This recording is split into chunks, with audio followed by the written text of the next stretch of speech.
what is up, wrestling friends and family? It is me, JB, and the best Chris in all of wrestling podcasts, Mr. Chris Dredd. And holy shit, we have a guest for you. Chris, do the thing. We have got former bodybuilder, former professional wrestler, and now he's running the PCA USA all over the world, all over the gap. He is the British Storm, Ian Harrison. Thanks for joining us, Ian. Thanks for having me on, guys. Appreciate it. I was looking up a few bits, and they called you. You were like, what was it they were calling you in the 90s? You had like a sort of nickname In bodybuilding or in wrestling? in bodybuilding, yeah. Believe it or not, my nickname was Ian the Hitman Harrison, but I couldn't use that in wrestling because it already been taken by Bret Hart. But yeah, I started bodybuilding at a very young age. I started at 15. I actually started off in judo. My father taught judo, so I did judo from being 6 to 13. Started bodybuilding at 15. Won a load of local shows. Went on to win the Junior Mr. Britain and Junior Mr. Universe when I was 19. And then I was the youngest guy ever to turn professional out of England. I turned pro at 20 the year after a guy called Dorian Yates had turned pro. So I kind of switched federations from NABBA to EFBB. And then I competed as a professional bodybuilder from 93 to 1998. And then I got pissed off with the politics, retired from bodybuilding, and started pro wrestling because I had a lot of guys around me that were pro wrestlers. And, you know, I finished this bodybuilding career. I competed in the Mr. Olympia. I was ranked top 10 in the world in bodybuilding. I finished my bodybuilding career at 28. And I'm like, what the fuck do I do now? I look like this. What am I going to do with this? There's no job that requires this. So because of my judo background, knowing how to take a bump, basically, and looking like I did, I got talked into pro wrestling. So I thought, I'll give it a shot, see how it goes. And I just started on the amateur circuit in the UK, in Wales. We used to do tours of Ireland with a guy called Oric Williams. And met a lot of great guys. And then when I emigrated to America in 2001. And I continued my wrestling career over here. And I know Fit Finlay really well. And I know Regal. And I know a lot of the old school English guys. So Fit Finlay actually got me to do a dark match in the Staples Center in LA. That would probably be in 2002. I did a couple of dark matches, did a cut promos against Brock Lesnar, and met all the guys backstage at the Staples Center. John Cena, he came up to me and was very complimentary, which I'll tell you about in a bit. But then a company called XWF started out in Tampa, and where I am now.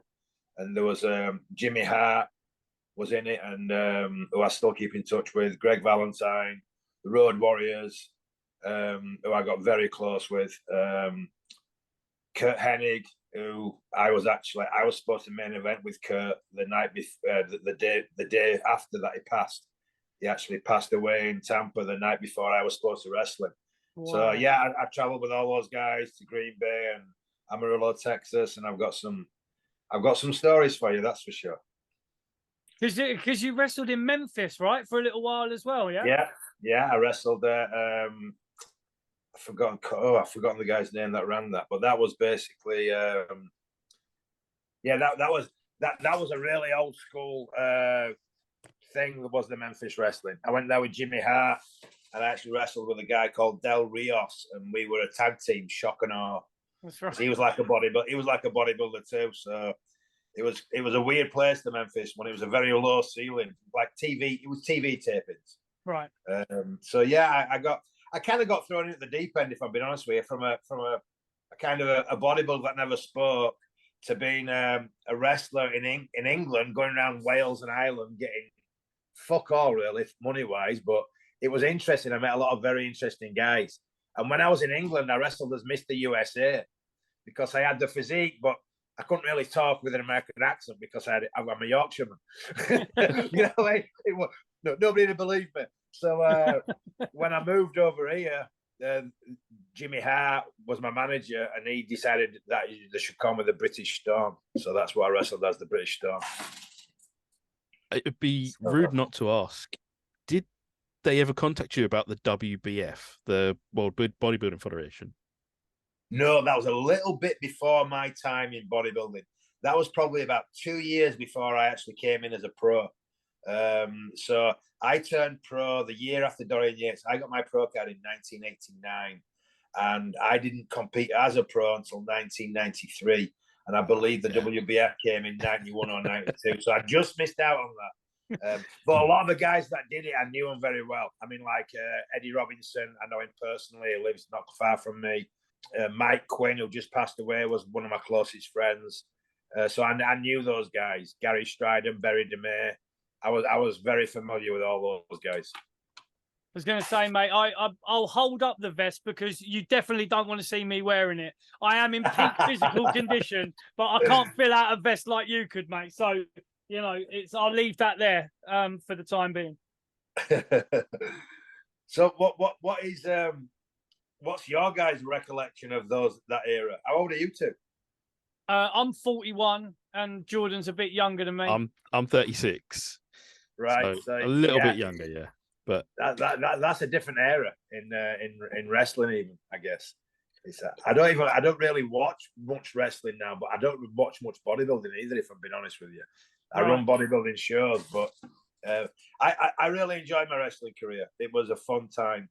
I met some real characters. I mean, I sent you a couple of pictures, I think. Yeah, we'll put them up because you know. So growing up though, so you're born in Leeds.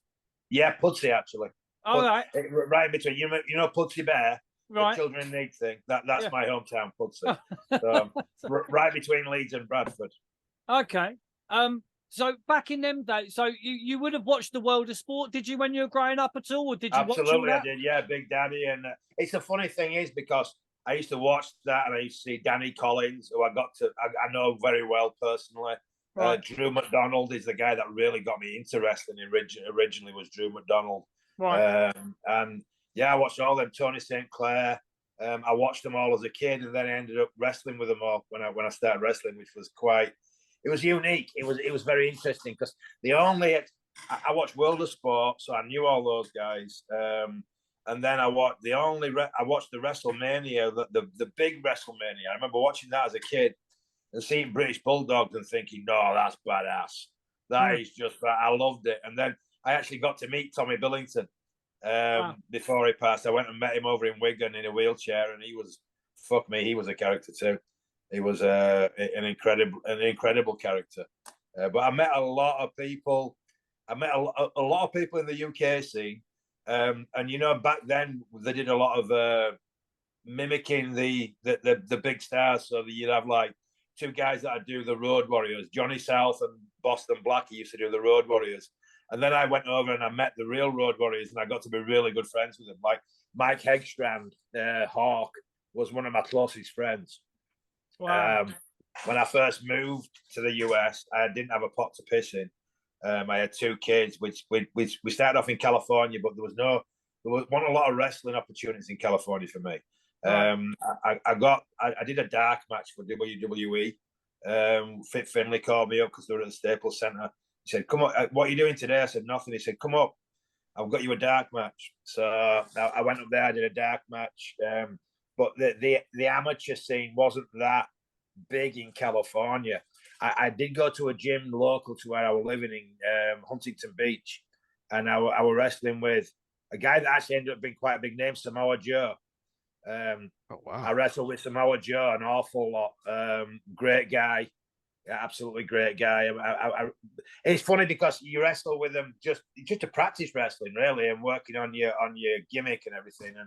And then you see that they've done so well, and it's great. You know what I mean?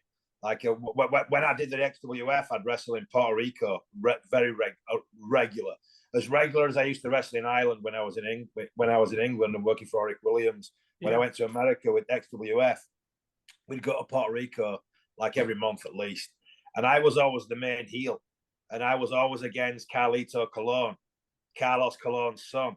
And then Carlito ended up doing really well in WWE. He used to come out with an apple, didn't he, and a big afro. Yeah. He's literally just returned this Saturday night. Oh, really? Returned, wow. Yeah. Came back. Yeah. I know him really, really well. Nearly all my matches were with him. So if you actually look on YouTube, you'll see a load of matches with me and him. And yeah, I was the main heel, and I kind of learned the whole heel thing from Drew McDonald. I watched him how he got the crowd going. I mean, the easiest way to be a heel was you walk out and insult the kids. First thing you do, I used to walk out and say, I've never been to Rill before. I've never seen so many ugly kids in my entire life. Instantly, you're a heel, and it worked every time. So yeah, it was fun times, man. Fun times, traveling a lot and meeting some real interesting people. That's crazy, because the guys that you've worked with were, like you said, you were chucked in at the deep end. I mean, you were wrestling, these guys in XWF, we're talking about, the best of the business. The people that were in that company were at one time the pinnacle of wrestling. And then, it's crazy. I mean, but Samoa Joe and Carlito as well are huge in the business now. I mean, Samoa Joe's in AEW. He was in WWE for a long time. He's just come back, Carlito, this weekend. It's great. And we came across you because we reviewed the lost episodes of the XWF. Right. So how many years sort of was that a thing for, Ian? Was it, what were we talking, like 3 years, 4 years, or was it were about 3 years total. They started it and they threw a lot of money at it. I mean, there was some Roddy Piper was one of my main coaches, so I traveled with Roddy. Road Warriors, Hulk Hogan was in it.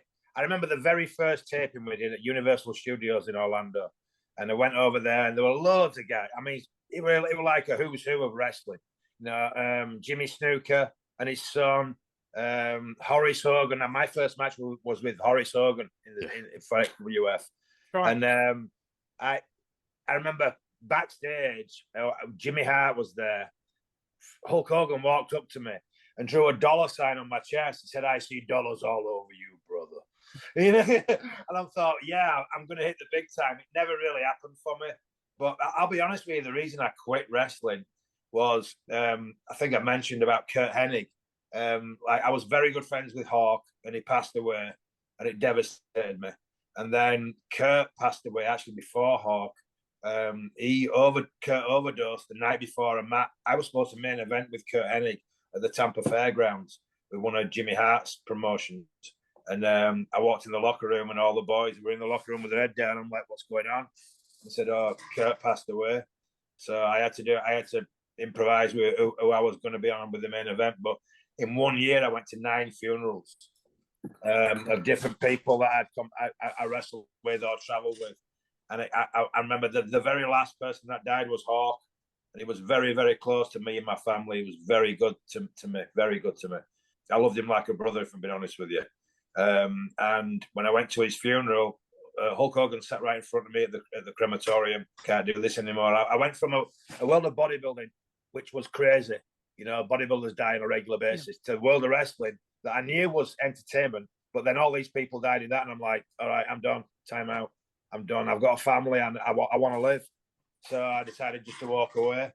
But yeah, it was. I've met a lot of people. I mean, Roddy Piper obviously passed away, and I used to go to a wrestling camp called Steve Kearns Wrestling School in Tampa, and I wrestled with Roddy Piper every day there. And we kind of got on really well. I don't know why, but there was a mutual respect between me and a lot of the older wrestlers. And if you were a younger, new wrestler coming in, they'd school you. They won't accept you straight away. They'd old man you. But for some reason, because I don't know if it's because of my personality or because of my bodybuilding career, but I got on with all these guys, and we had mutual respect for each other. And I was very eager to everything I do. I tried to be the best at what I did. I always want to be the best, and I was very intent on trying to learn the business. The thing is, there's a certain talent with wrestling. Fit Finley had it. I remember I wrestled in Hanover with Tony St. Clair, Fit Finley, and a guy called Ulf Larson, whose dad was a diamond dealer in Hanover. And I've got Danny Collins was there, another guy from World of Sport days. I'm really close with all those guys.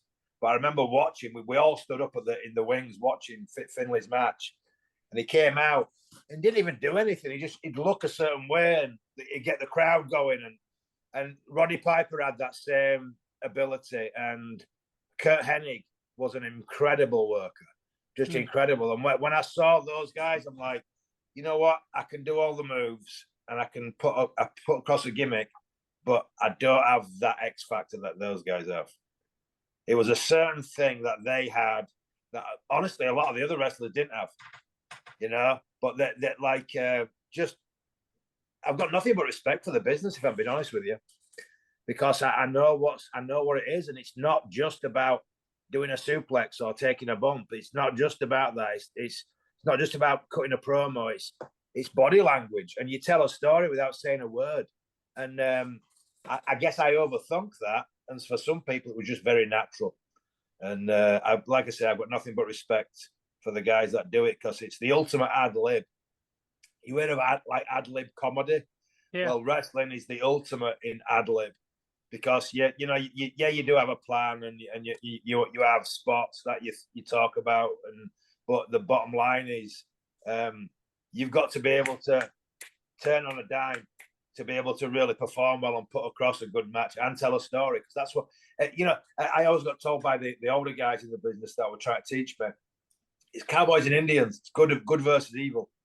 That's what wrestling is, and you have to tell a story. And like I said, I had the look. I could all do the physicality. I had it. I could take the bumps like an idiot. They didn't want me to take big bumps because I was a big man. I was like 300 pounds, 20 odd stone.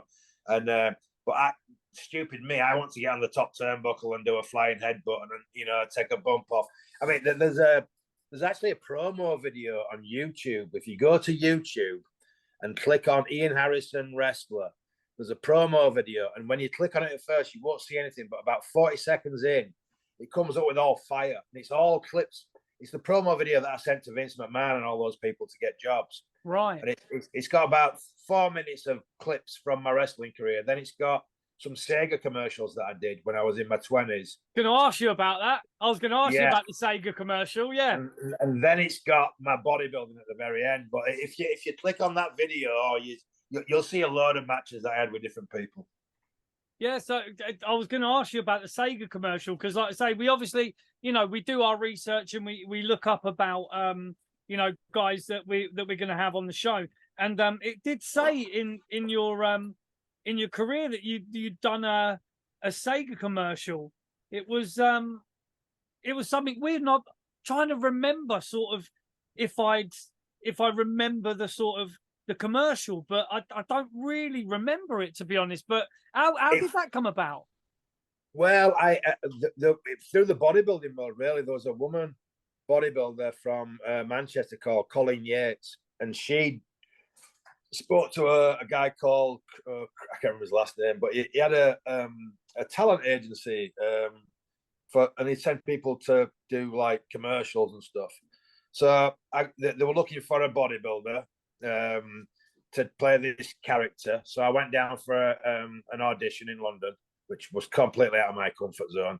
Anyway, they wanted me for it, so I went did the audition, and then I had to know how to ride a motorbike, because it was on a big Harley Davidson that blew up at the end of it. There was actually 4 commercials, and it was a big commercial in France. In fact, funnily enough, last year I got contacted by this one guy in France, because I'm in a load of books, and they've been looking for me for years, because apparently the character I played on the same commercial is like iconic, and all the retro gaming is coming back in. So they wanted to fly me to Paris to do an exhibition at this gaming convention, but I was too busy with my PCA. I couldn't go. But yeah, they asked me to do it, and I got a lot of money for that, man. I got like 30 grand for doing that. 20-year-old, that's a lot of money, Yeah, I set up my first gym with that money, and it was pretty cool, because I was down at Shepperton Studios, and every time I went to lunch, Dudley Moore was there, because he was doing a film in the same thing. Wow. So yeah, it was interesting, man. Very, very interesting. I've been lucky, really. I mean, I never got the big break to be a multi-millionaire, but I've been very lucky with the people I've met and the things I've done. I've had an interesting run. When I did the dark match in at the Staples Center in LA when I first moved to America, I mean, that was like a who's who. The Rock was wrestling at that event. Stone Cold Steve Austin, The Undertaker. William Regal kind of took me under his wing because he knew all the guys I knew from England. And I watched. There was a chiropractor massaging people's necks and adjusting your neck, and there was people like taping your ankles up and stuff before the match. And we never had that. We just did it ourselves, you know. So it was like, man, I've hit the big league. And we're all stood watching the monitor, and I get a tap on my shoulder, and it's John Cena. And John Cena's like, he went, Ian Harrison, it's a pleasure to meet you. Apparently, he had my poster on his wall as a kid because he was into bodybuilding. He worked at Gold's Gym. And I actually met his brother, Matt Cena, actually came down to train with me at my gym here in Bradenton.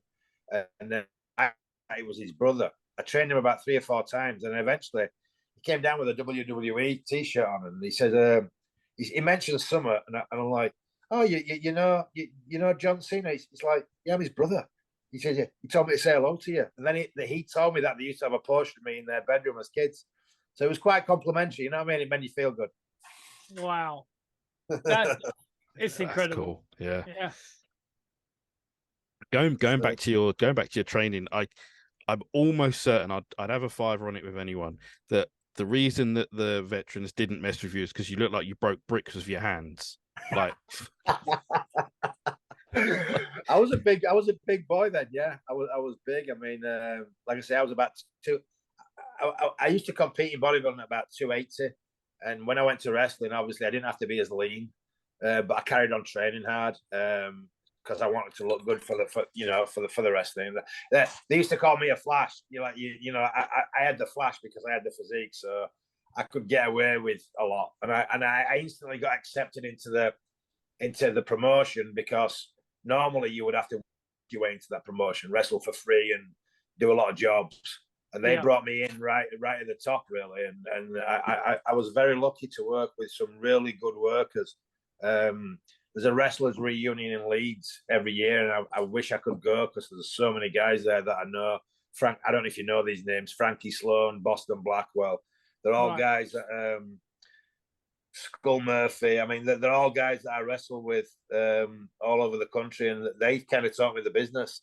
And then when I came to America, to my surprise, I was way ahead of the other guys that were just coming in. Even though I'd only been wrestling a couple of years, the other guys that I'd been wrestling a couple of years, because I'd been taught by the English guys, right? I was way ahead. I had a lot more knowledge. In fact, another thing I told you, I was very good friends with Dave Taylor. Dave Taylor, his nephew, Sean, I used to amateur wrestle with Sean because I did judo as a kid. So I did a lot of amateur wrestling when I quit my bodybuilding, just to give me a better understanding. Because back in those days, if you were traveling and wrestling, if you couldn't look after yourself, they'd shoot on you and fuck you up. Yeah. I mean, they really, really would. So I used to do a lot of amateur wrestling and shoot fighting along with my old judo training. And that got me a lot of respect with the older guys, you know, because I could do it, and not many people could do much with me because I was strong as well. But I knew a decent amount of real wrestling, you know, shoot fighting. Yeah, I was lucky. I did get thrown into the deep end, but I was very lucky with the people I met. And then as my career progressed, I was even luckier with the people I met. I gave myself a time limit because I knew, with the wrestling business, they either liked to and you got a push, or they didn't and you weren't, and you were just going to be jobbing for the rest of your life. So I gave myself a 3-year time frame, and I said, if I don't make it in 3 years, because my wife hated me doing it, she would never come and watch me. She was terrified because you get hurt. I mean, you do get hurt. I mean, people think, oh, it's all fake. Well, you can't defy gravity. If somebody drops you on your head and you weigh 300 pounds, it's not going to do you any good. You know what I mean? So I gave myself a time frame, and I didn't really quit because of that time frame. I quit because I went to so many funerals and I lost so many friends. So I decided to walk away from it. But yeah, I've been very, very lucky with who I've met, and you know, I travelled a lot with Hacksaw Jim Duggan, and I remember sitting on Nasty Boys, Knobs and Sags. Very good friends with them. Yeah, very good friends with them. They used to rib the hell out of me all the time. But yeah. Like I say, I have been lucky. Someone else we spoke to from like the really early 90s of the WWF said that the Nasty Boys weren't very nice to him. So I mean, he doesn't have the best recollection of them. I'm guessing you have a better one than he did. I have a great relationship with him because I wouldn't stand for the bullshit. Sags, who's the tougher of the two, who's the real Sags can really go. He's the one who smashed Ken Shamrock's face in with a telephone because he came in to try and beat up Knobs one day when they were wrestling. Sags, I always had a really good relationship with Sags. We had mutual respect for each other. Knobs was a fucking lunatic, an absolute lunatic. I actually went to the Bahamas to wrestle with Knobs and Sags, and I'll tell you a little story about that. Was Mike Graham? You know who Mike Graham is? Yeah. Mike Graham got me that job, and I went with Steve Kern, Mike Graham, Nasty Boys, Hacksaw, Jim Duggan was there, and it was right opposite. There's a big fancy hotel right on the dock. I think it's called the Atlantis or something. It's a really fancy place. And right opposite, there's like it's like a coliseum. It's like an auditorium, but it has no roof at all. The changing room has no roof. Nothing has any roof. So we wrestled in this place in the Bahamas, and we're all getting changed, and there's just sun beating down on you. And I can't even remember who I wrestled, but afterwards, the promoter's son was a local, obviously, and we ended up on the back of this truck driving through streets in the middle of the night, and they pulled up in this street.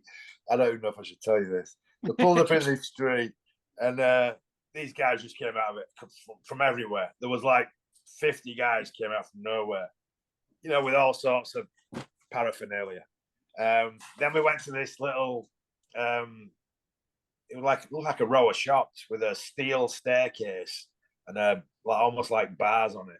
We go upstairs, we walk into it looked like a cafe, and we sat in this cafe, didn't think anything of it. Next thing, we go into this small room, and it's a room, it's not very big, it's probably like a double garage kind of size, with a pool table on it, and the pool table's got wood over the top of it, and it's a strip club. And they're like, we were the only three white guys in there. Everybody else was like, and they were big dudes, and they were doing all sorts of shit. I mean, they were all out of their mind. And me and Sag sat there with our back to the wall. We're like, fucking hell, those are the kind of situations I ended up in because I hung out with these. And Knobs was just loud and obnoxious like he always is. But no, I made a lot of really good friends. I could probably call any of those guys up right now. I haven't spoken to them in a few years because I kind of don't mix in those circles anymore. But yeah, some very interesting people. I remember being backstage in Green Bay. Kurt Hennig walked up to me and he says, "You want some vitamins?" And he had a bottle of it used to be called A to Z, like all the vitamins. And he emptied them out into my hand. I'm like, "What?" Then he said, "Well, that's Vicodin, that's Soma." That's it. And it was just all no wonder they were dying. Yeah. And I was kind of fresh from my bodybuilding and I had kids and I didn't want to do it. So I never did it. Yeah. I never did the pain pills and stuff. I never really got into that. So luckily for me. But it's a tough life. Wrestling's a tough life, man. Yeah. Yeah. I mean, did you have any sort of major injuries in wrestling? Did you sort of do yourself in any way, sort of thing?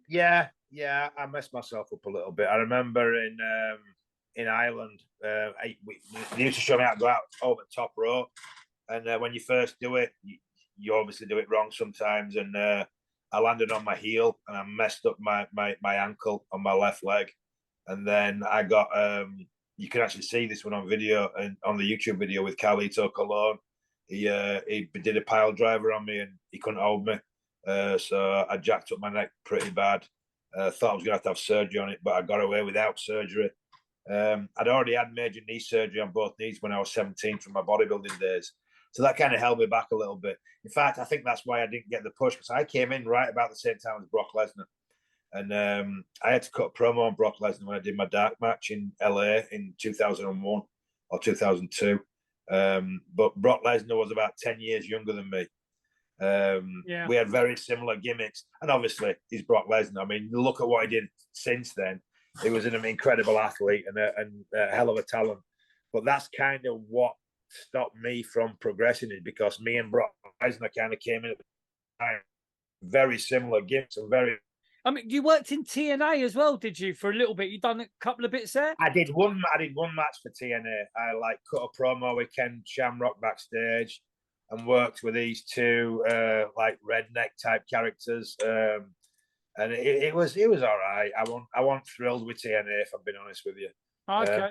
They actually offered me a contract, more or less at the end of my career. They offered me a 3 or 4 year contract, and I decided to be loyal to XWF, and then XWF folded. So I should have probably taken that contract. But yeah, if ifs and buts were pots and pans, the world would be full of tinkers. That's right. I mean, there was a couple of other English lads that worked for TNA for a while. So Doug Williams, Nigel. Oh, I know Doug. Yeah, I wrestled with Doug when I first started in Blackpool. that's what. That's why I'm asking, because I thought you might have known. And Nigel McGuinness. I don't know if you knew Nigel. Don't know that name, but I know Doug.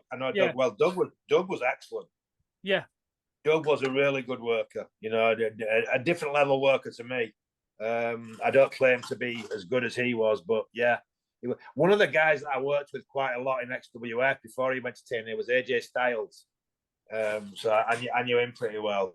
But yeah, I've met some interesting people, I guess. I've kind of, I didn't realize how well they'd done until I know AJ Styles did really well with TNA afterwards, and I know Samoa Joe got really popular, and it's like, damn, I knew those guys when they were coming up, you know. Do you know of a guy called Kid Cash?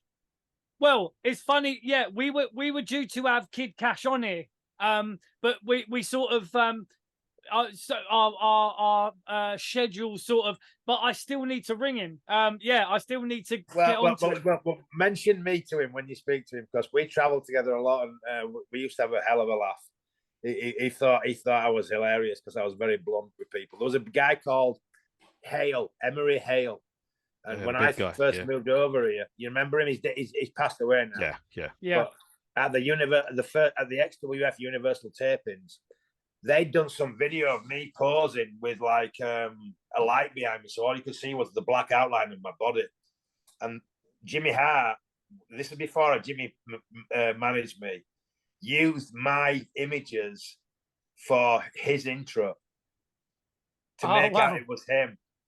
And I went fucking ballistic. I lost my rag.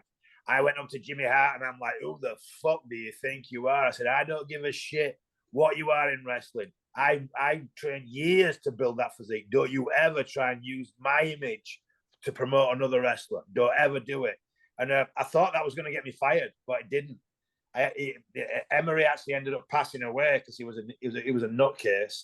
But the reason I bring him up is because when we were, he was a big dude, was Emery. He was a big man.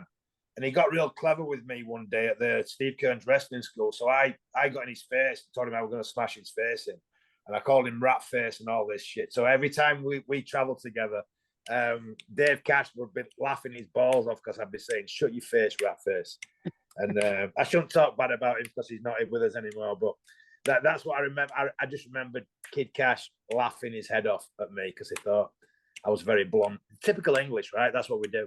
But that's why I think as well, it was probably a lot of things that sort of emaciated you with the boys. It's that British sort of, we don't really give a shit. That's why. Exactly. You know, Americans love it when they come on here because they're like, you guys are sort of so blunt. It's like, no, it's just how we're brought up. We just sort of say it how it is, sort of thing. Yeah. You know, they're not used to being sort of told how it is, and like you either like it or you lump it. You know what I mean? It is how it is. I think they're kind of brought up to be politically correct, and we're brought up to be politically incorrect. That's just how we are, isn't it? That's what we do. We say it how it is, and it shocks a lot of Americans actually when you start talking and you say what you mean to the face. They're like they just can't handle it sometimes. But that's probably why I did. That's probably a big reason why I got respect off the older guys like Roddy Piper and Hawk and Animal, and you know, it was cool, man. It's a good time in my life, very good time in my life. Nothing but fond memories about it. How was it working with Buff Bagwell? It was good. Yeah, it was good. We did a tag team, me and Kurt Hennig against Buff Bagwell and Vampiro. That's right. Yeah. And Ian Vampiro, super nice guy. And I remember speaking to him about the match before we went out, and he was like, I had a gimmick where I had to clothesline him, and I had to lift him up in a strangle and just slam him. He said, "Be violent with me." I said, "What do you mean?" He said, Don't be soft with me. Be violent with me." I'm like, "All right." But it was game. Now Buff Bagwell was the opposite. If you were stiff with him, he wouldn't have worked with you. Yeah. So I had to be stiff with Ian Vampiro, and I had to be light as a feather with Buff Bagwell. Because you know, when I first moved over here, you know the wrestler's handshake, right? That's right. Yeah. Right. Yeah. So yeah, like I forget it sometimes. And I was a big guy, so I'd shake their hand and they'd be like, "I out working with them." So it was, but no, Buff Bagwell's good guy again. Bobby the Brain Heenan was our manager and then Sable, Brock Lesnar's wife, she was in that promotion too. I mean, one of my favorite people and one of JB's favorite people in all of wrestling is Bobby the Brain Heenan. So we wanted to ask you sort of, what's Bobby like in real life, sort of, you know, behind the scenes and that? Is he sort of similar kind of guy? Very, one of the boys. Don't think he's above anybody else. One of the boys, very laid back. He was very welcoming to me. You know, they all were really. There was only a few that I didn't really like, but most of them were very welcoming to me. And Bobby the Brain, because I got on well with Kurt, I got on well with Bobby. Right. You know, it was just how it was, you know. I mean, the guy that really pushed me and got me all these opportunities in the States was Bushwhacker Luke. I was very close with Butch and Luke, but particularly Luke, Bob Bryan. Still am in touch with Luke, but he got me all these opportunities. He got me in the XWF. He took me to Puerto Rico because he was part of the booking team in Puerto Rico. And it's, Luke taught me a lot. I remember going with Luke. I actually tagged with Luke. Me and Luke did the Bushwhackers gimmick against Tony Atlas. Who was the guy he wrestled with? I don't think it was Bam Bam Bigelow. It might have been though. But I remember I did a dark match for WCW in Manchester, a Manchester arena. And if you look at that video, I'm on there with a guy called Sarge. And he choke slams me through a table at the end of it. Great guy. He's dead now. Jerry, his name was. But I remember going there to WCW. That's where I met Ric Flair, and I wasn't keen on him, if I'm being honest with you. And then I might have caught him on a bad day, or it might have just been, you know, because I didn't know who I was, so giving me a cold shoulder and everything. But that's where I met Kevin Nash and Scott Steiner, and there was a bit of needle with me and him because I was a lot bigger than him, and he didn't like it. And from my upbringing, I always kind of kept myself covered up. But when you're in the wrestling, it's the opposite. You want to show it off. Right. So we were in the canteen, and all my buddies, Drew and Johnny South and Danny Collins, they all told me to take my jumper off and just have a T-shirt on. And when I did, Kevin Nash and Scott Steiner got up and walked out. That's where I met Goldberg. I was sat in the dressing room with Goldberg. Right. And I had a really long, deep conversation with Goldberg, and he was cool. So I was nervous as hell. So I was doing this dark. I think that was my first ever dark match. I borrowed somebody's boots and pants. I didn't even have anything. I didn't know I was doing one. We went there to watch and hang out, and they just put me in the ring. But I remember talking with Goldberg, and he was like, "Don't be nervous." He said, "I don't know what the hell I'm doing half the time." He said, "But I just show out and look aggressive." He said, "It gets me by." He said, "Just do the same thing." So I did. Nice. And a couple of them pictures that you sent us in a few of the matches, you do look extremely aggressive, and it worked, mate. That's the business, isn't it? That's right. That's what it's about. That's the business. But yeah. I've probably gone all over with you. I haven't given you a real chronological. No. To be honest, we love it. This is sort of how it descends on our podcast, because we sort of go off on little tangents, because I heard you speak about Dave Taylor, and Dave Taylor actually works for WWE, and he has done for a long time backstage. They've got a lot of English guys who are the sort of the managers for the matches, so they sort of put together the sort of how the matches go. Well, do you know why? Because the English guys really know how to wrestle. They really know how to put the match together, and a lot of the Americans really don't know the business. They haven't come through the business. I mean, I'm glad you mentioned Dave Taylor again, because I digressed. I didn't follow through with what we're talking about. No, it's all right. I knew Sean, his nephew from England, because I did amateur wrestling with him. But Dave Taylor lives in Peachtree City in Atlanta, and so does William Regal, and so did Chris Benoit, and so does Fit Finlay. So I used to go up there and wrestle with them just to learn the business. So I used to go up there with Chris Benoit, Dave Taylor, Fit Finlay, and Regal, and I used to just go. They had a ring in like a little unit, and I'd just go up there to try and learn the business. And I went up several times, and I would stay. I stayed at Regal's house actually. So yeah, it was pretty cool. That they were all very nice to me. They were all very welcoming to me. You know, they had my back because I was an English lad, but not just that.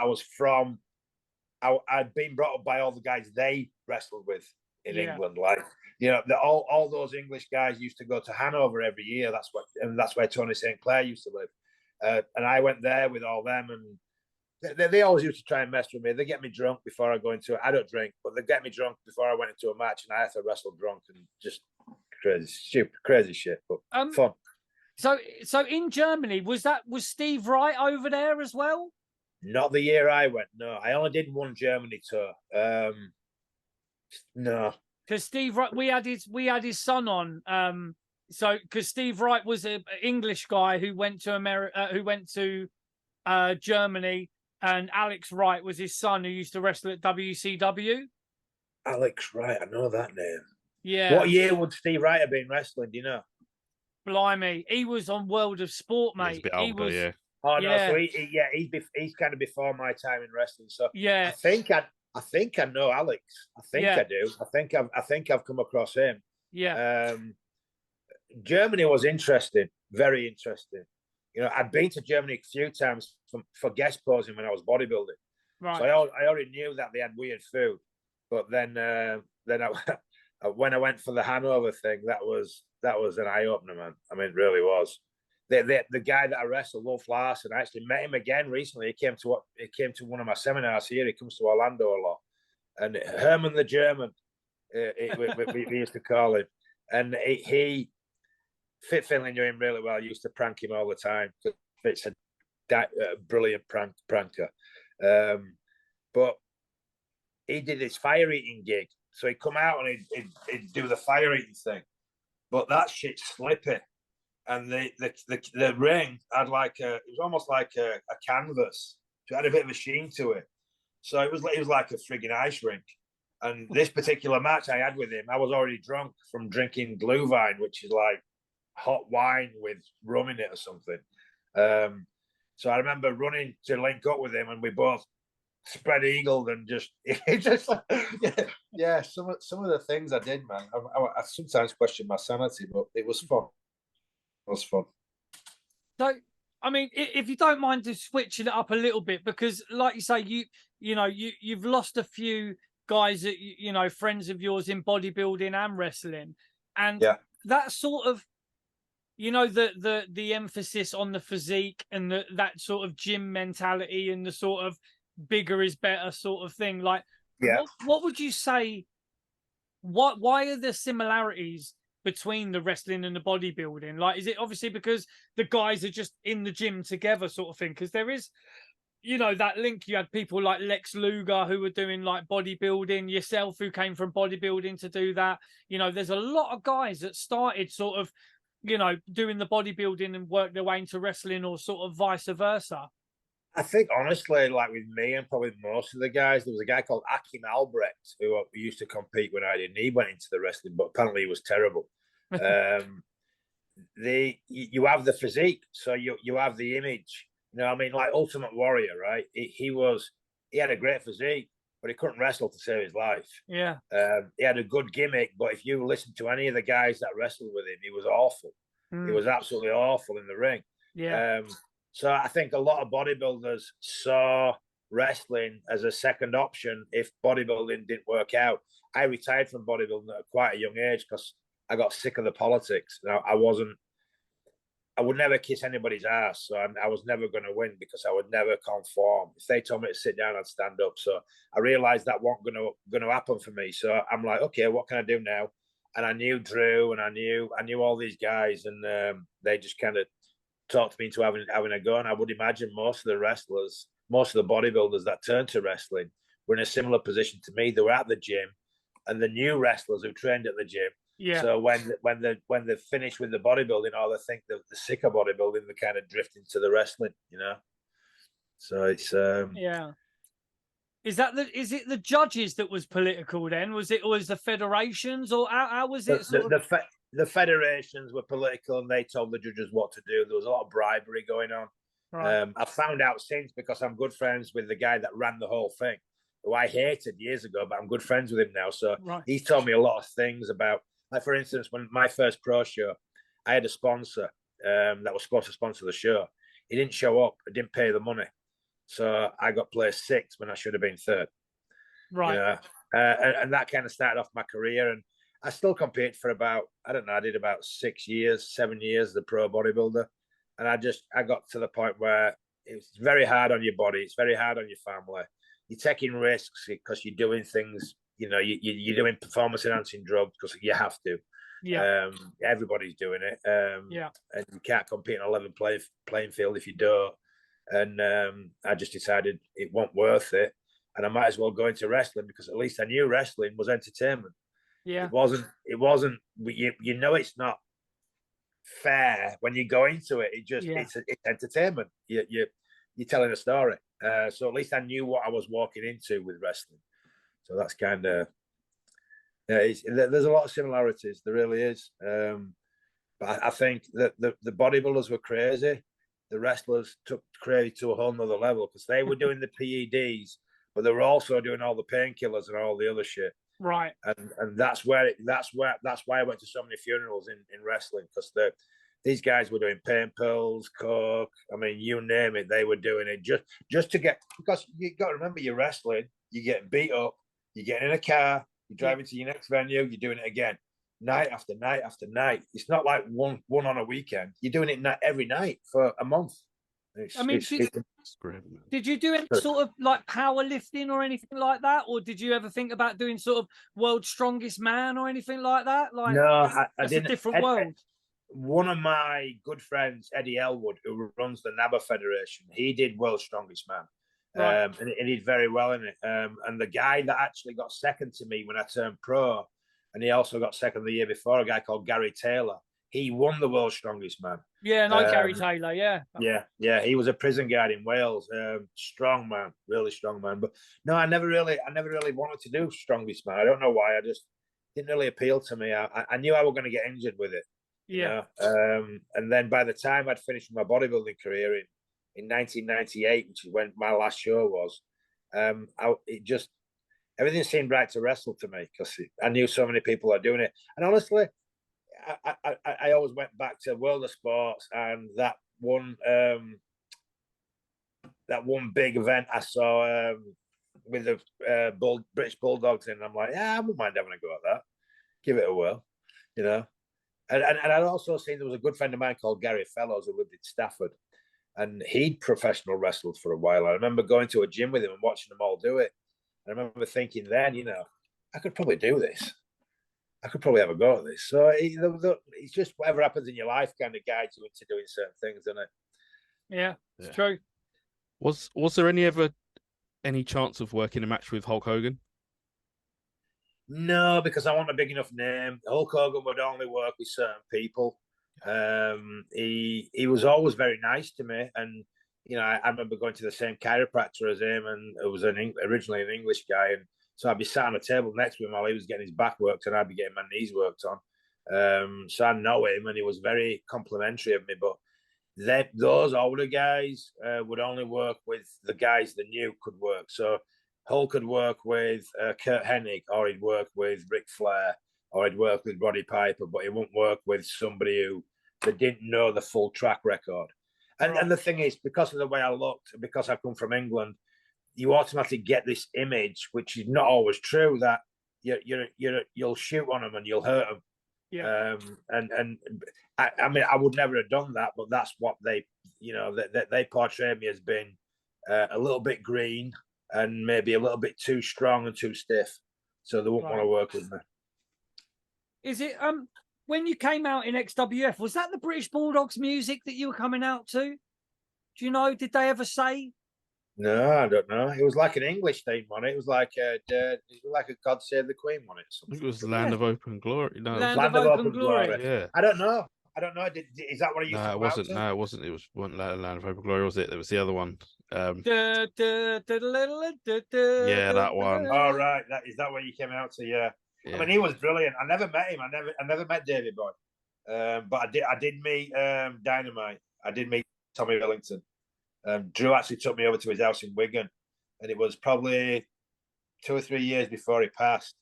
And I walked into his living room, and he was in a wheelchair, and he had is it a catheter you call it, where it's like a pee bag. Yeah. And I walked in, and he sat there. He grabbed his pee bag and he threw it at me. He said, "I'll fight you, you big fucker." And it was just a character, just a nutcase. But I liked him. I had no respect for him. I mean, I kind of watched a lot of his stuff, and I wanted to be like him. But I was 6 foot tall and 300 pounds, so I really couldn't wrestle like him. Right. But that's kind of what I wanted to do. I was always kind of hardcore and wanted to do the old school stuff, you know. But it was pretty cool. Some of the venues I wrestled at, Tommy Billington had wrestled with all the guys that I knew, so he'd been on the road with them for years before he got to WWE. And I remember doing a little venue. I think it was in Colne, and it was a really small venue, and the balcony was quite close to the stage because we used to set the ring up on the stage then. And they told me that he'd got out of the ring, walked up to the balcony, and done a flying headbutt off the balcony into the ring. And as soon as they told me, I wanted to try it, but there was no way I'd have done it. There was no way. I'd have missed the ring. You get up there and you have a look over and you fuck that. I did. I did get up there and look over. I'm like, how the fuck did he do that? But yeah, but it's cool when you kind of reliving history when you go to these venues and you're with the people that were there when he did it, and someone who's such an icon in wrestling, and you hear of what he did at that same venue that you're working at. It's cool. It is cool. It's a piece of history, really, isn't it? I mean, you're almost like wrestling's sort of best kept secret, Ian. I think, like, me must be, like it's mad because I think if been everywhere. Situations, like you knew everyone. You were in the position where it's incredible that it sort of didn't happen, and it's almost like, I mean, obviously, like you say, you've been lucky. You look on the sort of on the side of it where you give it a go. You had a good time doing it. You found you're doing other stuff where you're able to make a good living and sort of enjoy your life and all that kind of thing, which is fucking incredible because a lot of the guys in wrestling or who have been in wrestling sort of don't ever do that. They always sort of end up the same with bodybuilders. A lot of the bodybuilders, when they finish their career, they've got nothing, and a lot of the wrestlers, I don't know. I think a lot of the wrestlers, when they're earning big money, they don't think it's ever going to end, so they don't plan for the future. It's a shame because they really are great guys. A lot of, another guy that I wrestled with, Steve Kearns, Gangrel. Dave. So we've tried to get Dave on as well a few times. He's very elusive. He is. In fact, he's got a copy of my governor book, Lenny McLean's life story. I lent him it. He never gave me it back. We're calling you out, Gangrel. You've got Ian's book, mate. Come on. But yeah, it's I did. I met a lot. I had a great run, really. I met a lot of great people, and it didn't happen for me, but I didn't want to hang around in it because I'd seen so many deaths. I'd seen so much death in bodybuilding. Then I saw so much death in wrestling. I just didn't want to be the next one. You know what I mean? I didn't want that to happen to me. So that's kind of why I moved on to the next part of my life. So what I was going to say, you got another question, but I was going to ask you about sort of what you're doing now, and Well, I right now I'm running a bodybuilding federation called the PCA, Physical Culture Association. It's actually started in England. The guy that started is a guy called Ryan Alexander, and he's based in Wolverhampton, Birmingham. It's kind of centralized there. Right. And I got involved with it in 2017. In fact, funny story. In 2016, Eddie Robinson, who was in WBF, contacted me, wanted me to get involved in the NABA Federation, the NABA US. And NABA's the federation that I grew up in. I came through and won the NABA Junior Mr. Britain and Junior Mr. Universe. I kind of dominated the NABA scene as a junior. So I decided to go over there. So I came to Birmingham in 2016 because Eddie Robinson didn't end up going because a guy I know threatened him on the phone that they were going to smash his face in. So he decided not to go. So he sent me instead. And he's like, be careful, watch your back. I'm like, I know him already. I ain't scared of him. I know him. It was a typical pub call, you know, when they're in toilet at a pub and they're pissed up and they're telling someone going to smash the face in. One of those. But anyway, I went to England and that's when I came across PCA. Saw what they were doing. Sat and kind of watched them for a year or so and they were growing rapidly. So I called Ryan up and I said, if you do anything in America, I'd love to be involved in any way. So he called me back and he said, I'd like you to run the federation in the whole of the US. And I'm like, what? So what what's the difference? What's the difference between PCA and any other sort of federations? Because from what I can read about it, they put the emphasis on sort of looking after the guys and girls, the athletes themselves, you know, in a different way. So sort of what's the difference, you know, how they treat the guys and girls? The main difference is, I mean, I told you I retired from bodybuilding because it was very political. That's why PCA was started, to not be political. So what we do, we don't give people first place because they know one of the judges, or because they've got a famous coach, or because they've got 1 million followers on Instagram, or because they've got sponsored by a big company. We judge what we see on the day. Right. But one of the main differences, we charge a lot less than any other federation. So it's a lot more affordable for athletes to compete. And that appealed to me because I'm not really a money guy. But I think, you know, most wrestlers and bodybuilders are working class people. They're not rich men. You know, it's a working class sport. Both of them are working class. And I love bodybuilding. That's kind of what got me into, well, that's kind of what interested me at a young age, you know. And I love the sport. And I decided that if I were going to be involved with anything, it had to be a lot different to what was out there already. And when I saw what PCA was doing, charging the athletes a lot less, making it a lot more affordable for the athletes, making it fair. So if you're the best on the day, you win, whether it's your first show or your last show, it doesn't matter. Whereas all the other federations, they're very expensive now. I mean, an athlete over here typically pays $2 or $3 grand to compete. With us, you're paying about $150. Wow. I mean, it's a massive difference, you know, yeah. And everything we do is really first class. The trophies, the medals are first class. The photography we do is first class. The stage is first class. Everything we do is it's a really good production. I guess we're either that or I start promoting wrestling events, eh? Mate, don't. And I know you're a Yorkshireman. I know you saved your money, right? So absolutely, I did, yeah. So you don't want to waste your money on being a wrestling promoter, and like you probably know as well as anybody that sort of can be a bottomless pit of money, you know. Yeah, dear. You know, you are sort of wrestling's best kept secret. You were, you know, on any given day, you could have been sort of pushed if it was, you know. It could have happened. It just didn't. And I'm not, you know, the thing is, though, I'm not bitter about it. I'm not, oh, why didn't I get the push? Why didn't I get a break? I'm just grateful for the people I met. I'm just happy. You know, I saw it. I saw a glimpse of a business that most people never see. I'm privy to, you know, I mean, you've got the wrestling lingo, the carny that we used to use, and it's just some really good memories. I mean, I've got a lot of tales I can tell people. It's fun. It's fun. Maybe and I write met a book. Some amazingly talented and amazingly interesting people. Yeah, I mean, we are sort of we had to get you on. It was Jordan that actually said, "Mate, try and get hold of Ian Harrison," because we watched the show and we were like, "Bloody hell, he's massive." What is it like? And you could work as well. It weren't even sort of like you were one of them one trick ponies you was just a big lad. and you looked mean. It was like, no, you can work. You know what you're doing in there. Yeah. And it was Jordan, and he was just like, yeah, try and get hold of Ian. Like, Well, I'm glad you did. I'm really pleased you did, mate. I mean, it brings back a lot of memories. Not many people ask me to talk about wrestling because most people know me as a bodybuilder. Because I guess I reached a higher level in bodybuilding than I did in wrestling, you know. sure.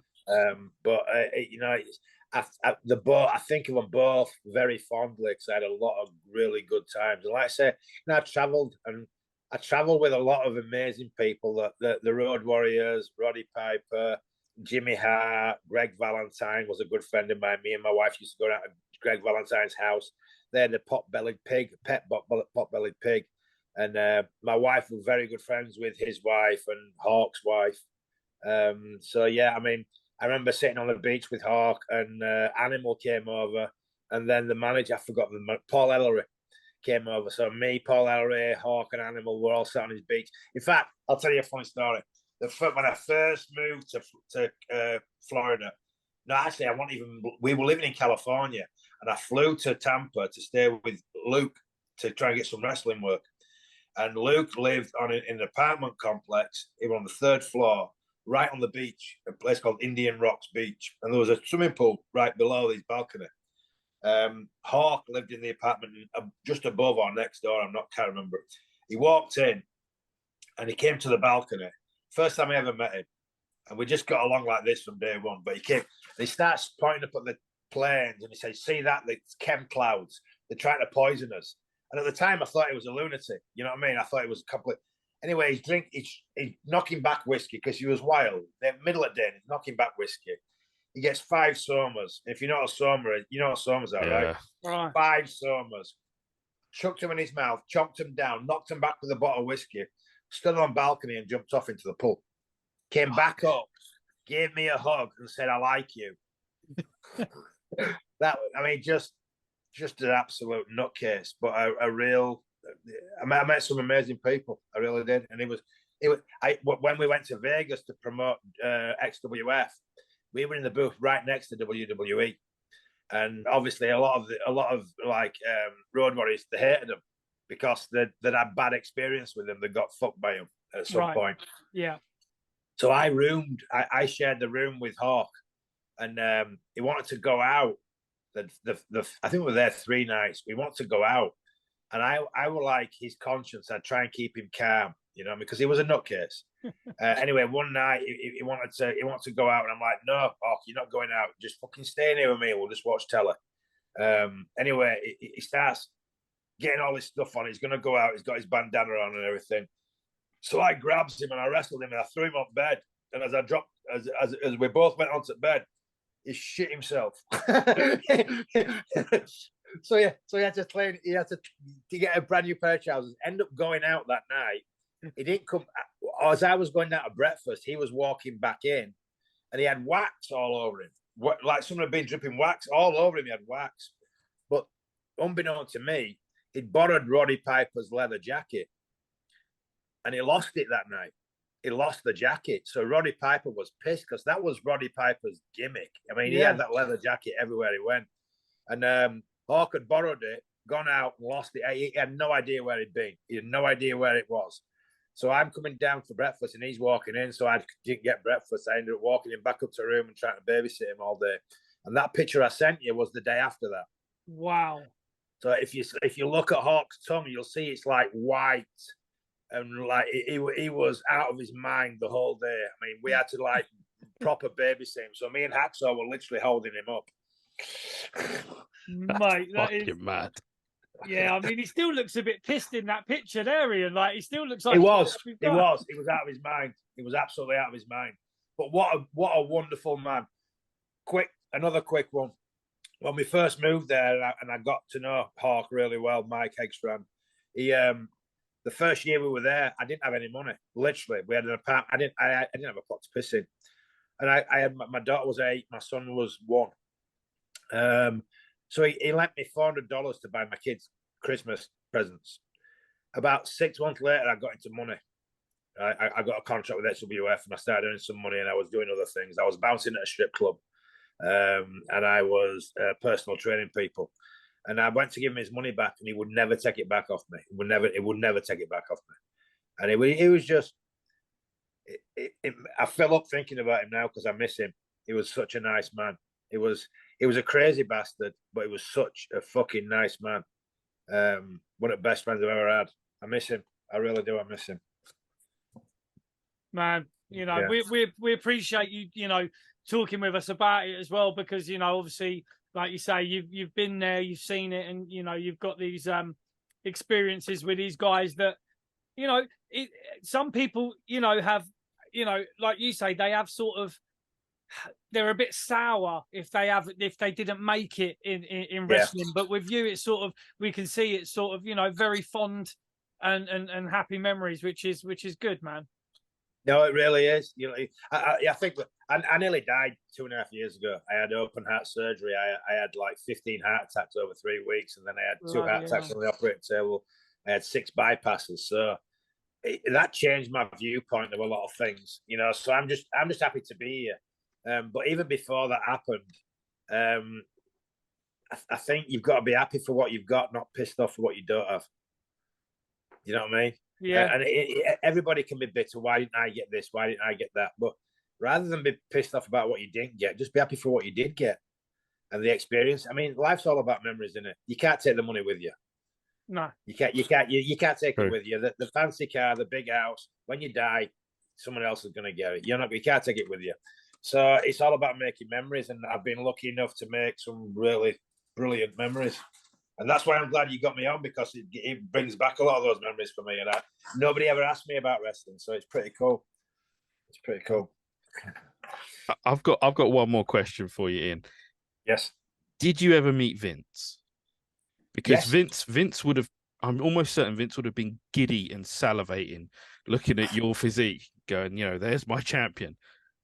I think he was, but like I said earlier, it's right at the same time Brock Lesnar came in. And Brock Lesnar was 10 years younger than me. And he had a really big amateur wrestling career in college. Yeah. And in America, college wrestling is huge. Yeah. It's massive. It's not like, we don't have wrestling in England, really. It's if you do it off your own back. But it's like high school football, wrestling, high school basketball.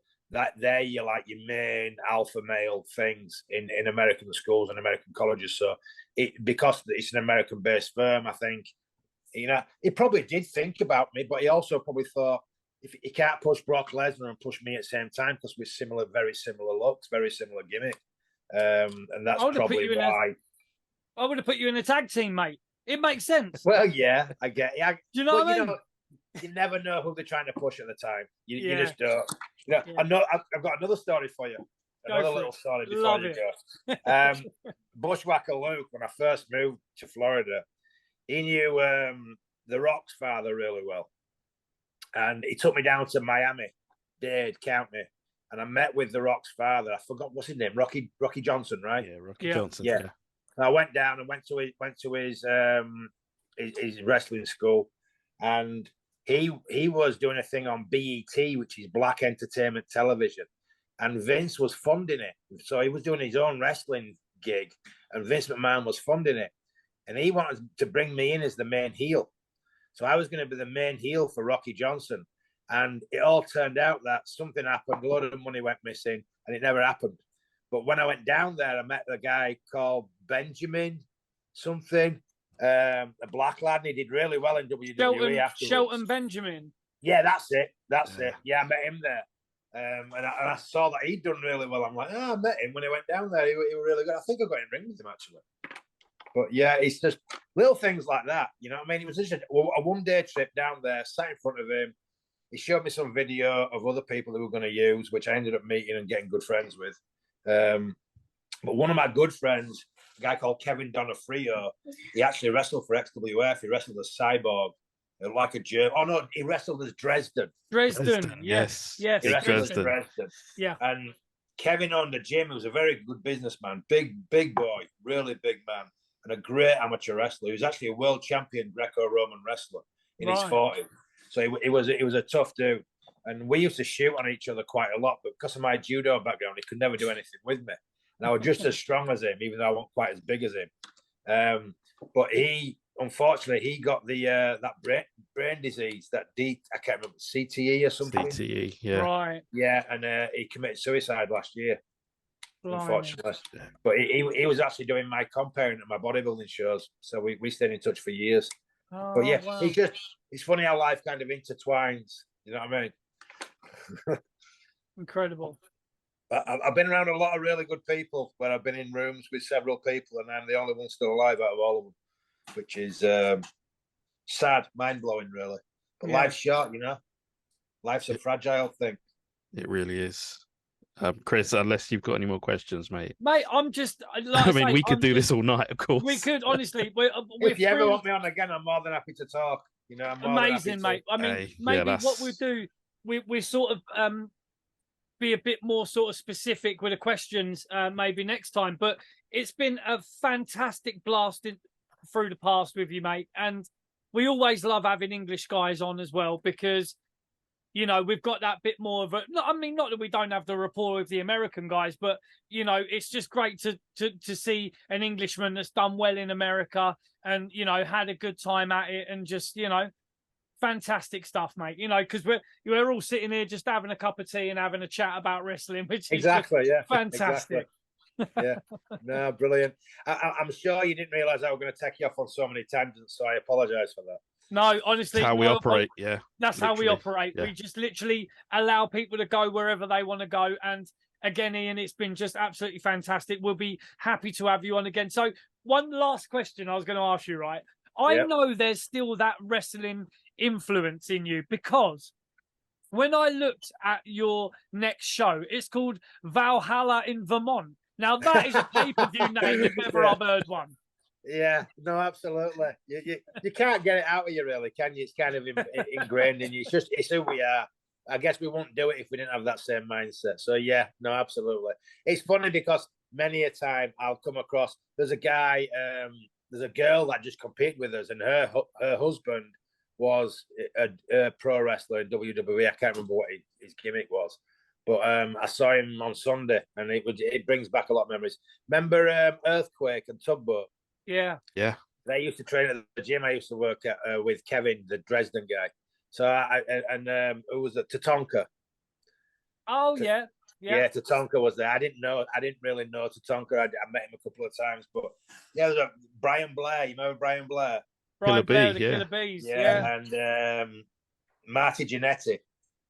He's another wild one, though, isn't he, Ian? Oh, Marty's crazy, yeah. Great guy, though. Marty was really cool with me because he was in XWF. That's right. And I used to talk a lot with him. And then I remember wrestling Big Show.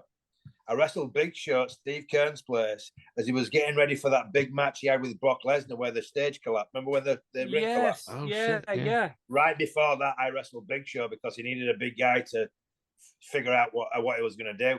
And Eddie Guerrero was there, so I knew Eddie Guerrero reasonably. In fact, when we did my dark match for WCW, I met Chavo Guerrero. Right. And I got to be really good friends with Chavo. He's a really nice guy.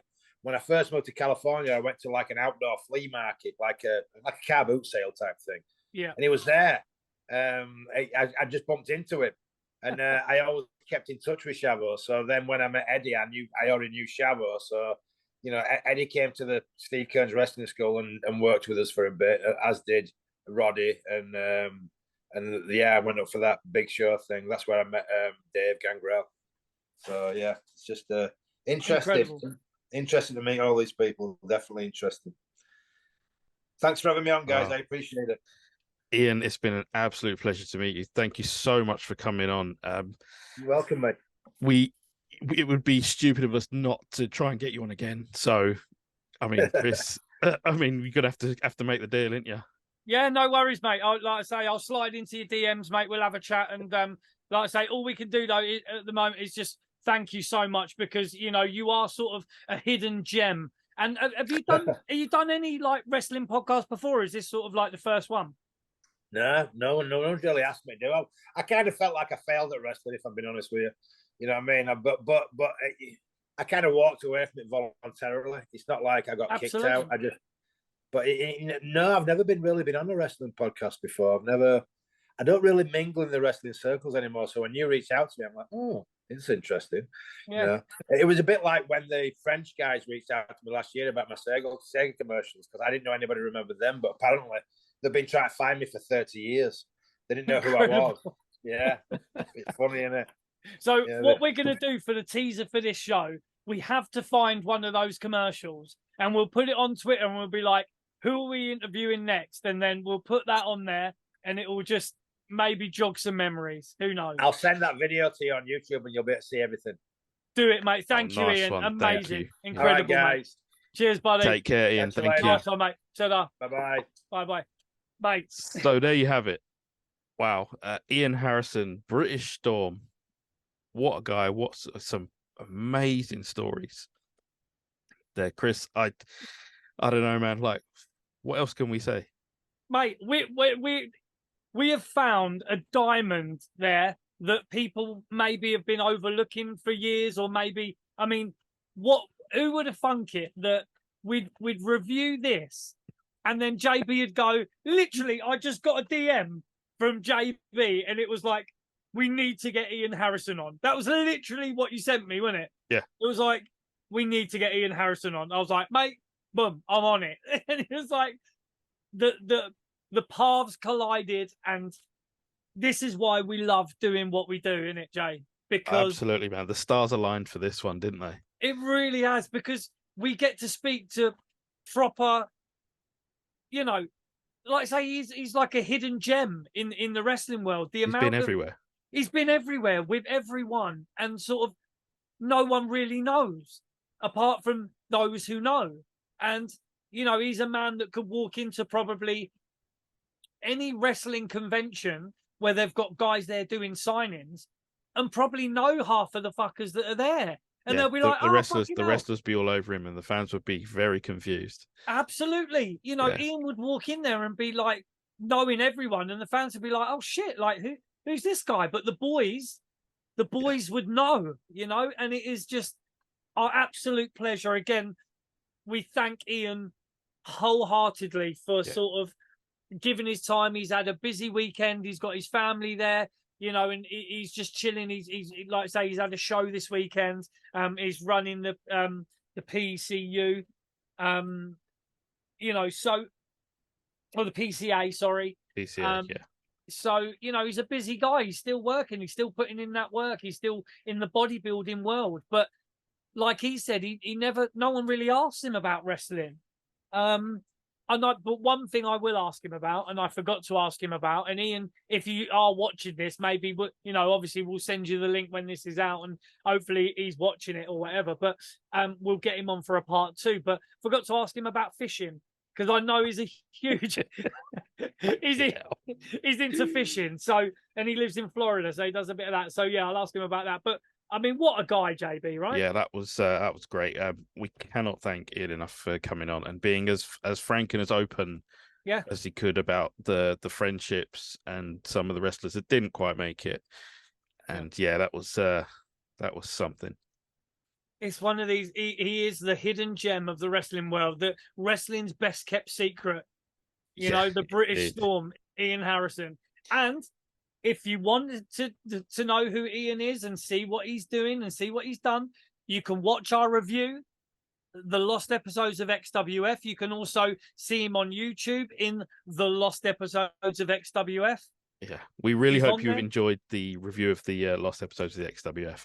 And we really, really hope that you've enjoyed our chat with XWF superstar Ian Harrison, British Storm, because for some reason, like we said, worlds collided, stars aligned, everything fell into place in this one. And you know, what a time.